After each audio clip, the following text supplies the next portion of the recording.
अक्सर ये देखा गया है कि बहुत सारे लोगों को इंडियन सिटीजन और इंडियन रेसिडेंट के बारे में कंफ्यूजन होती है।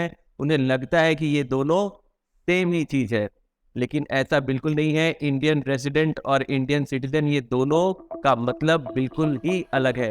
अगर आपको भी इस बारे में कंफ्यूजन है तो इस वीडियो को एंड तक ज़रूर देखें।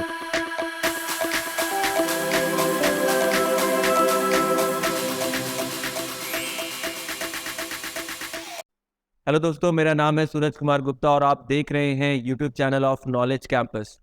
Let's start. इंडियन सिटीजन बनने के दो तरीके हैं। Number 1 by birth and number 2 by the process of law.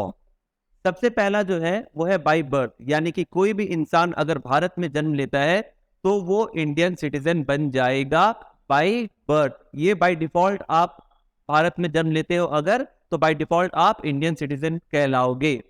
और दूसरा है बाय प्रोसेस ऑफ लॉ। इसमें क्या होता है कि कोई भी इंसान अगर किसी दूसरे कंट्री में जन्म लेता है, लेकिन अगर वो भारत की सिटीजनशिप लेना चाहता है तो इसके लिए हमारे देश में कुछ कानून बनाए गए हैं। आपको वो लीगल प्रोसीजर एंड फॉर्मेलिटीज को फॉलो करना पड़ेगा और इसके बाद आपको भारत की सिटीजनशिप दे दी जाएगी हमारे इंडियन गवर्नमेंट के द्वारा और आप इंडियन सिटीजन बन जाओगे। तो इसे हम लोग बोलते हैं citizenship by process of law. तो एक है सिटीजनशिप बाय बर्थ और दूसरा है सिटीजनशिप बाय लॉ। तो दोस्तों, हमने समझ लिया इंडियन सिटीजनशिप के बारे में। अब हम लोग चलिए जानते हैं कि इंडियन रेसिडेंट का मतलब क्या होता है।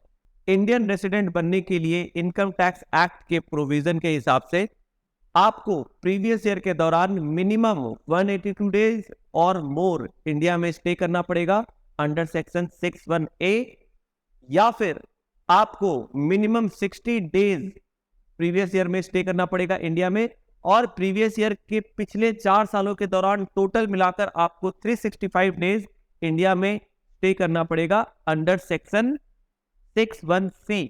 इन दोनों में से कोई भी एक कंडीशन को अगर आप पूरा करते हो तो आप इंडियन रेसिडेंट बन जाते हो, अदरवाइज आप कहलाओगे नॉन रेसिडेंट। लेकिन हाँ, एक चीज और याद रखिए कि इनकम टैक्स लॉ के प्रोविजन के हिसाब से रेसिडेंट बनने के बाद भी इनमें दो तरह के कैटेगरीज को बताया गया है, यानी कि रेसिडेंट दो तरीके के होते हैं, एक ऑर्डिनरीली रेसिडेंट और एक दूसरा है नॉट ऑर्डिनरीली रेसिडेंट। इसके लिए क्या कंडीशंस है ये बताया गया है अंडर सेक्शन 6 सबसेक्शन 6 में। तो सेक्शन 6 सबसेक्शन 6 के हिसाब से अगर कोई भी इंडियन रेसिडेंट प्रीवियस ईयर के पिछले 10 सालों में किसी 2 साल अगर वो रेसिडेंट है और प्रीवियस ईयर के पिछले 7 सालों में मिलाकर उसकी टोटल स्टे इंडिया में 730 डेज या उससे ज्यादा है तो वो रेसिडेंट ऑर्डिनरीली रेसिडेंट कहलाएगा। अदरवाइज इन दोनों में से कोई भी एक कंडीशन अगर फेल होती है तो फिर वो रेसिडेंट तो रहेगा लेकिन वो नॉट ऑर्डिनरीली रेसिडेंट कहलाएगा। तो आई होप अब आप लोगों को इंडियन सिटीजन और इंडियन रेसिडेंट में डिफरेंस समझ आ गया होगा। अगर आपको हमारा ये वीडियो इंफॉर्मेटिव लगा then please consider subscribing to our channel and press the bell icon. इसी तरह के और भी एजुकेशनल कंटेंट्स के लिए हमारे साथ बने रहें। Thank you so much, bye bye, take care.